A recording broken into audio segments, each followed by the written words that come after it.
काठमाडौँ महानगरपालिकामा 3 महिनादेखि त्यहाँको कर्मचारीहरूले तलब बुझ्न पाउनु भएको छैन।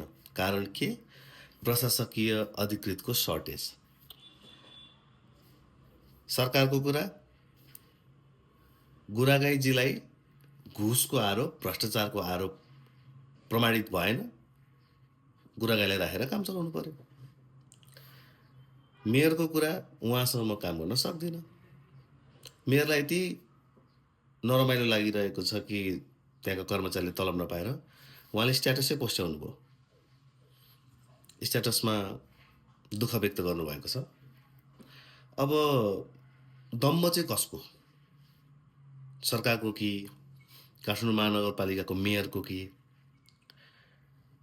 भ्रष्टाचार प्रमाणित नभइसकेपछि उहाँलाई ससम्मान त्यहाँ रिइन्स्टेट गर्नुपर्छ कि पर्दैन? अब दम्ब कसको हो